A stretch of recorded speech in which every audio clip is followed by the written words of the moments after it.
Pernah nggak sih ngerasa udah 100% bener, tapi entah kenapa hasil akhirnya malah jadi berantakan? Nah, kali ini kita akan bedah sebuah kerangka berpikir yang simple tapi kuat banget. Ini bisa jadi pembeda antara sekedar benar dan menjadi bijaksana.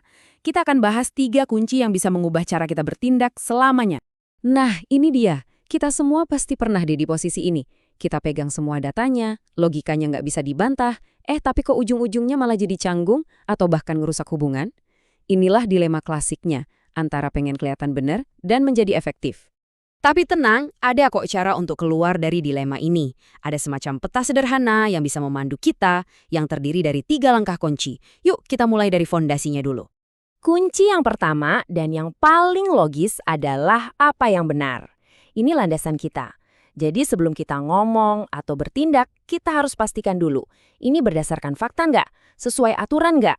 Ini ibaratnya checkpoint pertama yang wajib kita lewati. Jadi, apa sih benar itu? Gampangnya gini, anggap aja ini sesuatu yang hitam di atas putih. Sesuatu yang bisa kita cek faktanya, kita ukur, dan kita buktikan. Kalau datanya bilang A, ya A. Kalau hukumnya bilang B, ya B. Pokoknya jelas, nggak ada area abu-abu di sini. Terus, gimana cara ngukurnya? Coba kita uji aja. Apakah ini legal? Checklist. Apakah ini didukung data? Checklist. Sesuai sama ilmu pengetahuan? Checklist juga. Kalau semua jawabannya ya, berarti kita sudah berada di ranah kebenaran. Oke, jadi kebenaran udah di tangan kita nih. Logis, faktual, nggak terbantahkan. Tapi, dan ini tapi yang gede banget, apa itu cukup? Kutipan di slide ini benar-benar membuka mata kita. Sesuatu tuh bisa benar banget secara aturan, tapi kok rasanya salah aja gitu. Disinilah kita butuh kunci yang kedua. Sekarang kita tambahin lapisan kedua. Apa yang baik? Kalau benar itu adalah peta, nah baik ini adalah kompas moral kita. Peta cuma nunjukin jalan, tapi kompas nunjukin arah yang benar-benar berharga. Baik itu soal pertanyaan kenapa? Kenapa saya melakukan ini? Niat saya itu buat membangun atau ngerusak? Hasilnya nanti bakal bawa manfaat buat orang lain nggak? Nah, di sini fokus kita geser. Dari apa yang benar jadi apa sih dampak positifnya? Ukurannya itu ada di nurani kita. Coba deh tanya ke diri sendiri. Tindakan ini bakal menumbuhkan atau malah melukai? Ini mencerminkan empati dan kepedulian nggak? Ini bakal menyatukan atau malah memecah belah? Ini pertanyaan-pertanyaan yang lebih dalam dari sekedar logika.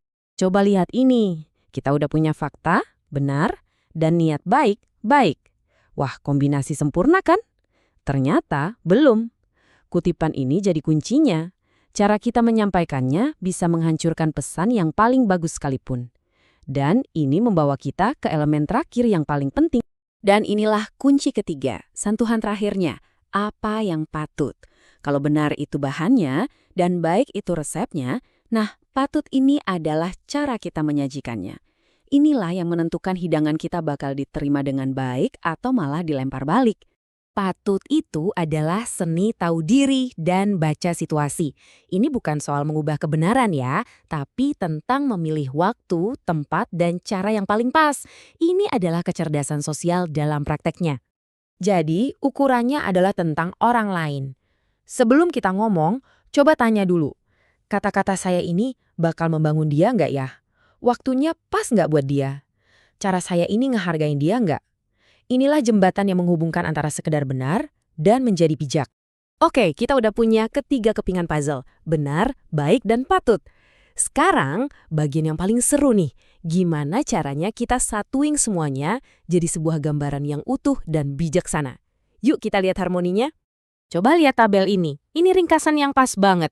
Benar itu soal otak, logika, dan fakta. Baik itu soal hati, nilai, dan empati. Dan patut itu soal kecerdasan sosial, konteks, dan situasi. Ini bukan pilihan lu ya, tapi satu paket komplit. Dan inilah prinsip utamanya.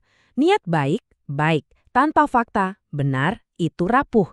Fakta, benar, tanpa cara yang pantas, patut, itu tajam dan bisa menyakitkan. Tindakan yang bijaksana itu adalah saat ketiganya menari bareng dalam harmoni. Coba bayangin skenario ini. Temen kamu bikin kesalahan. Sisi benar kamu tahu itu fakta. Sisi baik kamu pengen bantu dia, bukan menjatuhkannya. Terus sisi patut kamu bisikin, jangan di depan umum, ajak ngobrol baik-baik berdua aja.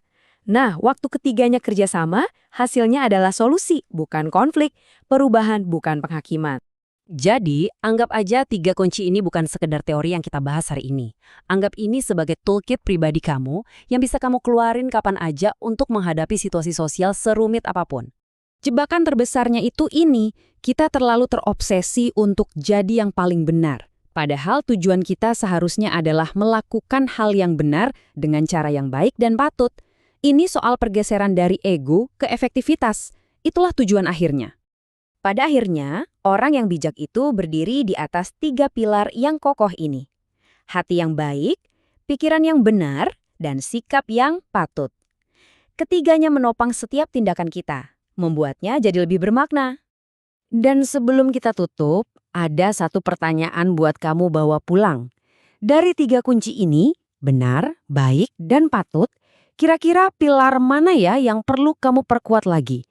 Di area mana kamu ngerasa paling sering terpeleset? Jujur sama diri sendiri tentang jawabannya adalah langkah pertama menuju kebijaksanaan sejati.